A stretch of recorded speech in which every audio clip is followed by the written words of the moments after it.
Bon, bah, c'est reparti. Merci de revenir. J'ai vu qu'il y a des nouveaux followers suite à ma dernière vidéo concernant l'MT-07. Donc, moi, Olivier, photographe, vidéaste spécialisé dans l'automobile, dans la création de contenu autour des motos, les riders, etc. Et on est là de nouveau. On continue, on s'y tient à cette petite résolution là. 10e vlog. Aujourd'hui, qu'est-ce qu'il y a de prévu? Je vais vous emmener avec moi dans une journée dans ma vie, quoi. Ça va être un peu de l'immersion. Ce matin, j'ai un rendez-vous donc avec un nouveau client. Là, je ne vais pas vous prendre avec parce que c'est un nouveau client, donc j'ai pas envie de débarquer avec la caméra. Ensuite, je dois faire des montages et des photos à retoucher. Je dois passer chercher un véhicule où je vais devoir faire un petit shooting photo, donc c'est un shot véhicule. Et on va passer également chez Dynatech et on va monter ce petit vlog là, comme ça, en une journée, on expédie tout, on lit ça avec les clients. Boum. On va un peu discuter vu que je suis en voiture et il faut un peu que je m'occupe. D'habitude, je passe des coups de fil, mais là, je vais vous parler. La saison se présente quand même plutôt bien. J'ai pas mal de choses qui se profilent. Je ne peux pas encore parler de tout parce que les contrats ne sont pas encore signés et voilà. Mais ça s'annonce bien. Il va y avoir de belles choses. Là, c'est un peu du petit teasing, mais c'est le moment, à mon avis, où il faut s'abonner pour rien rater parce que ça s'annonce très beau là. Le rendez-vous du matin s'est bien passé, je suis de retour à la maison. Je vais vous montrer d'ailleurs, je suis en train d'aménager des nouveaux bureaux. Ça fait 3 ans que c'est en place, mais ça va enfin se finir. Donc, j'ai placé donc 2 conteneurs avec vue sur le jardin.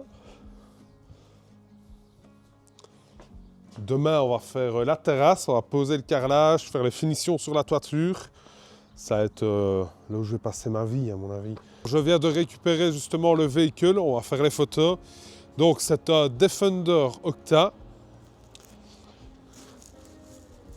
4 litres 4, 635 chevaux, c'est un moteur BMW dedans. Mais ça pousse un peu plus que le mien, forcément.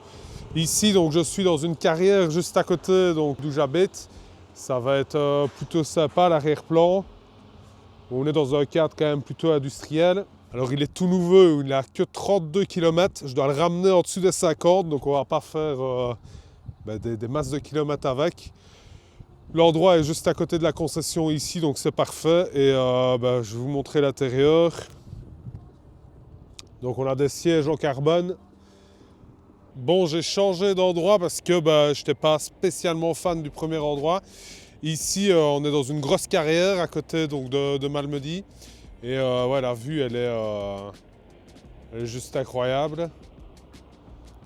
Et j'ai réussi à m'arranger donc, pour faire le shooting ici. Et là, ça rend vraiment beaucoup mieux, quoi.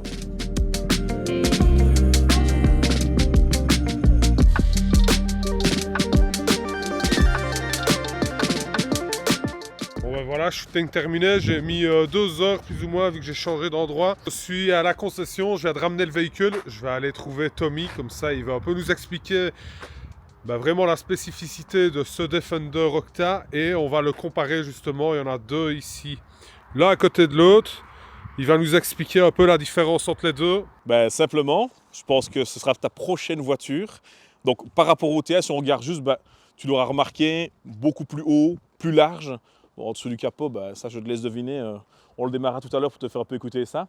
Mais sinon, d'un point de vue esthétique, Faraday Green, une couleur qui n'existe que sur Defender Octa. Donc ça change un petit peu du noir, que moi je roule avec le même que le tien pour l'instant, donc un petit peu différent. Ils ont mis directement un film XPEL, ça se voit peut-être pas directement au visuel, mais on voit un petit peu les petites découpes du Quick-Cut. Donc le véhicule est tout à fait protégé par un film pour tout terrain. Comme un PPF, c'est la même chose, ouais, c'est ça. C'est vraiment un PPF qui est mis directement d'usine chez nous. Et puis tous les petits artifices. Tu as le carbone au niveau du lettrage, au niveau des ailes de capot, ouïe latérale, où là les petits détails sont assez sympas. Donc tu as toujours la l'ouïe classique, identifiable comme sur tous les defs. Ou sur un classique, on va avoir simplement la lettre un peu découpée, là ils l'ont mis un peu en doré, qui rappelle la couleur des étriers de frein. Donc ça, on peut avoir les gros étriers comme ça sur un moteur 300 chevaux diesel, mais ici c'est vraiment des pinces spécifiques et jantes forgées aussi, disponibles que sur Defender Octa. Donc c'est des jantes origines ouais, de chez Land Rover. tout à fait. Le véhicule a été entièrement développé, ça a pris pas mal de temps. Ils ont fait appel à beaucoup d'intervenants pour essayer de développer tout.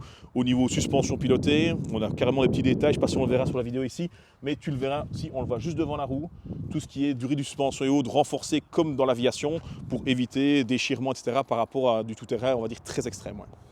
Okay. Et au niveau du moteur, tu nous as dit... Alors ici, ça c'est un V8 BM, 4 litres 4, donc on va laisser à BM ce qui est à BM, 635 chevaux, et vraiment optimisé au niveau de la boîte ZF8 pour avoir le plus de coupe possible pour le franchissement et passer partout où un véhicule peut peut-être normalement pas passer. Quoi. Okay. Et comme je trouvais moi justement qu'il ne poussait pas vraiment, là pour l'instant il est en Ouais, mode voilà, rodage, donc ici on va dire que les 10 000 premiers kilomètres vont vraiment être sous contrat de rodage électronique. Il faudra passer pendant 10 000 km, rouler un peu plus cool et profiter, on va dire, partiellement de la puissance du moteur. Ouais. Ok, donc là la puissance... Ouais, je dirais qu'à mon avis, il manque un gros 25%, donc on doit être sur 400, 450 chevaux pour l'instant avant d'avoir vraiment la liberté totale et la puissance totale. Ouais. Okay. Voilà, il n'y a plus qu'un. Il n'y a plus qu'un. Ouais, bah non, bah, je peux t'en trouver un, mais tu peux déjà venir l'essayer, et puis après on essaiera d'en trouver un. Quoi. Ouais, tu as déjà eu ce privilège là. Non, ouais, non. Là, on a ce kaki qui est représenté partout, donc tu le remarqueras quand tu t'es assis, c'est pas du cuir, c'est pas du tissu, on est vraiment sur une matière particulière faite par Land Rover. Synthétique, pour les gens qui sont plus à cheval, tout ce qui est vegan et autres, ça répondra aux besoins. Mais voilà, spécifique. Les palettes, on les avait que sur le Defender V8 5 litres, donc la version on va dire plus standardisée. Ils l'ont remis ici avec les petits détails de transparence sur la partie supérieure qui, lorsqu'on active le mode Octa, juste mettre le contact et... passe en rouge. Exact. Donc on va revoir ce côté un petit peu plus agressif, plus sportif. Les cadrans arrivent en rouge aussi. Et puis ben, quand tu démarres la bête, la puissance, tout, ça c'est... On reste des hommes. Ça, c'est autre chose qu'elle bien. C'est différent, c'est différent. Maintenant, en termes de consommation, c'est aussi, à mon avis, différent que le tien. Ouais. Parce que tu dois rouler, toi, à mon avis, entre 8 et 9 litres dans la Ouais, région, bah, peut-être ouais. 10 si tu roules au petit trajet. Ça va être compliqué d'être en dessous de 14 ici. Donc c'est, 14, ouais. Et si on ouvre un peu, on est au 20. Quoi. Alors, si on peut regarder un petit peu, les derniers trajets, peut-être regarde pas ton tout, essai, on va voir juste comment tu as fait. Mais, t'as roulé comme un voilà, ça, c'est pas comme un connard, mais tu as bien roulé. Quoi. On est à 28,9, donc voilà. Ah non, c'était des petits trajets. Tout petit trajet, voilà, on a fait 11 km pour tous le reportage photo, donc c'est vraiment des tout petits déplacements. Ouais. Voilà. Je savais que tu me regardais de loin. Donc, Toujours, on laisse pas partir avec eux comme ça sans avoir un petit contrôle. Hein. D'ailleurs, à un moment, je faisais des photos, je les laissais allumer. Ouais. Et puis c'est coupé. Toujours, tous les devs font ça. Après, Ouais. peut-être 5-10 minutes. Tous les devs font ça pour une sécurité au cas où les véhicules, enfin du moins les clients auraient oublié de couper les véhicules. Ouais. Ouais. Donc ça c'est... Est-ce que c'est une sécurité? Ouais, le tien aussi. Okay. Donc si tu dis en hiver, je vais le laisser tourner longtemps que ça fasse bien chaud, il va chauffer, quand ça sera de bonne température, il va se couper tout seul. Ouais. Ok. Ouais. Ça peut être dans tous les détails, mais sinon, ouais, ça je sais que tu aimes bien.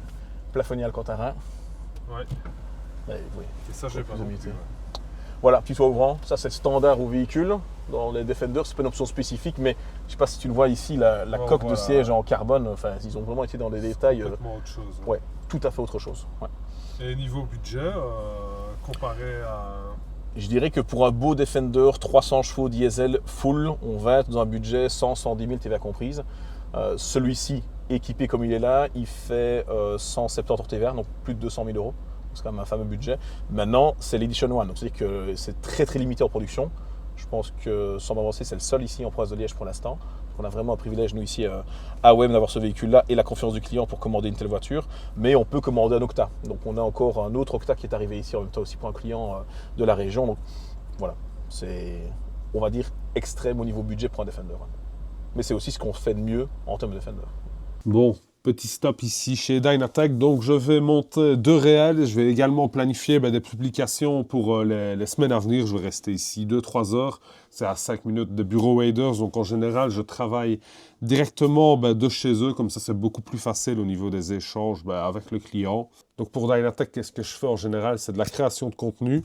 Photo, vidéo. Je m'occupe également de planifier tout le contenu sur le réseau. Et qu'est-ce qu'il y a d'autre? On fait aussi parfois des visuels pour des actions, flyers ou autres qu'ils ont quand ils sont présents sur des événements.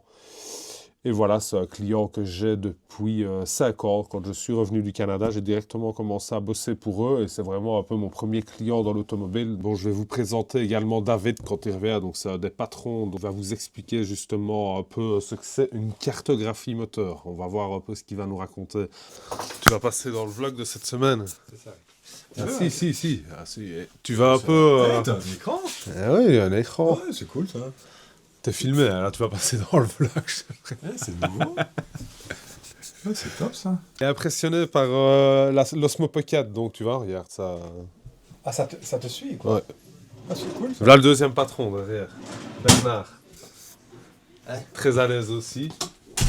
Voilà, mais vous avez les deux frères ici. Tu vas passer dans le vlog demain. Hein. Sérieux? Ah bah oui. Pour le sous-titrage de tous les réels que je fais pour Dynatech, j'utilise un programme qui s'appelle Submagic, donc qui génère via de l'AI directement les sous-titres. Il n'y a pas beaucoup de modifications, ça fonctionne beaucoup mieux que Premiere et ça anime justement les titres comme vous voyez souvent sur Instagram ou TikTok. Ben, ça anime justement le sous-titrage et c'est quand même assez efficace comme outil. Ça coûte... Ça, si c'est café au lait. Oui, ça ira. Il n'y a pas de sucre. Bah, t'es mis un 10 sur le sucre. Ouais, c'est bien. Ouais. C'est un bon deal. C'est le meilleur client, hein, ça, si jamais. Pas pour longtemps, mais... Ah, voilà, je vais obtenir le contrat.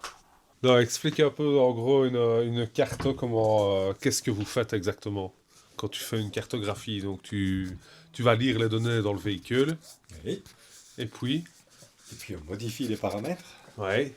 pour augmenter les performances. Couple, puissance, pression turbo, temps d'injection. On sait désactiver le Vmax, on sait changer plein de choses. Ok, et avant, t'arrivais comment à faire des cartographies? Avant ça, tu faisais quoi? Je joue à Pac-Man. Tu jouais à Pac-Man? Oui. Ça m'a aidé pour faire les cartes. Explique-nous ton passé, justement, sur circuit, etc. Tu travaillais donc pour une société, tu travaillais avec des teams sur circuit.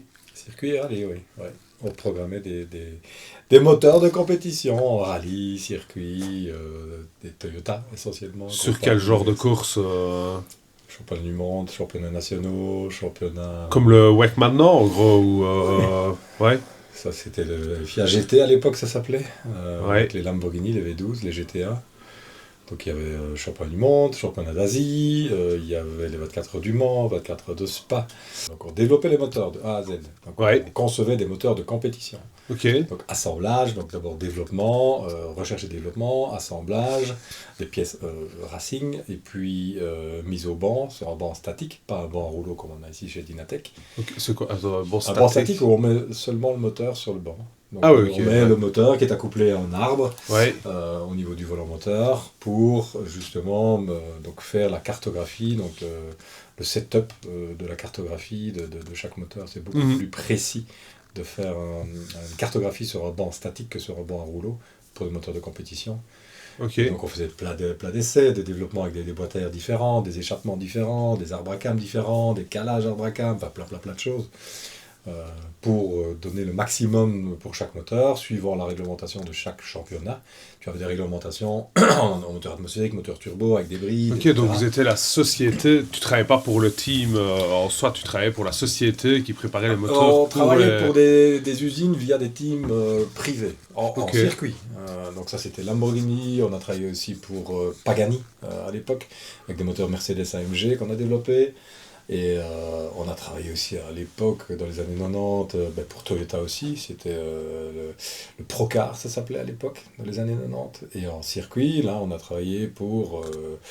en rallye, pardon, pour Toyota. Toyota Team Europe qui était en rallye avec les Gruppa, les Celica Gruppa, les WRC, Corolla, du temps de Sainz, Oriol, toute cette période-là, jusqu'en 99-2000. On fera quand même une petite vidéo justement à ce sujet parce que c'est quand même vachement intéressant ce qu'il raconte et vu que je suis beaucoup sur circuit, ça me plairait quand même d'en savoir beaucoup plus.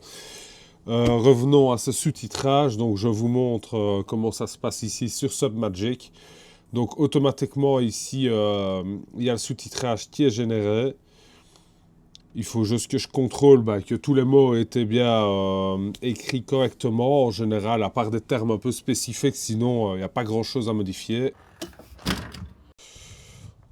Bon, on enchaîne, on va au bureau, on va aller attaquer le montage de ce petit vlog. Retouche photo, je vais répondre à quelques emails, vider les cartes. On pense pas, mais c'est quand même une partie du boulot qui prend du temps, quoi. Et en plus de décharger les cartes, quand on sort d'un shooting photo, ici, combien est-ce que j'ai fait de photos pour ce shooting de cette Defender? J'ai pas tellement mitraillé. J'ai fait 362 photos, donc je vais passer en revue ces 362 photos. Je vais les sélectionner, donc pour ceux qui ne savent pas, dans notre programme de retouche, donc Lightroom, on peut mettre des notes sur les photos, donc on les classe par une appréciation. Et puis en général, je refais une deuxième sélection hors de ma première sélection pour garder vraiment celle que je vais retoucher et que je vais fournir au client. Donc on va voir sur 362 photos combien est-ce que j'en garde. On est à 62 photos sélectionnées. C'est quand même beaucoup. J'ai annoncé au client 20 photos, donc je vais en retoucher 62. Il va être content, hein. Il y a des petits cadeaux en plus, toujours. On est généreux ici. J'ai 60 photos parce qu'on a fait aussi 2 spots. À la base, j'étais juste censé aller à un endroit, mais j'étais pas assez satisfait des photos, donc j'étais à l'autre carrière. Et c'est ça aussi que je me retrouve avec plus de photos à retoucher. Maintenant, je suis vraiment content du résultat. À la carrière, à la deuxième carrière, ça rend super bien.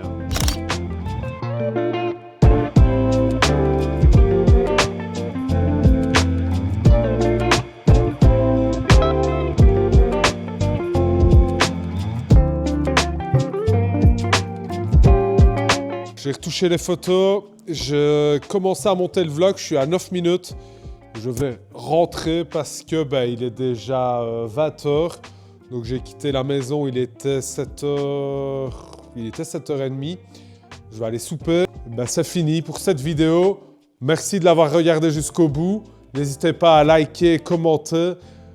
Il va y avoir un petit voyage normalement en Angleterre. J'espère que ça va se confirmer.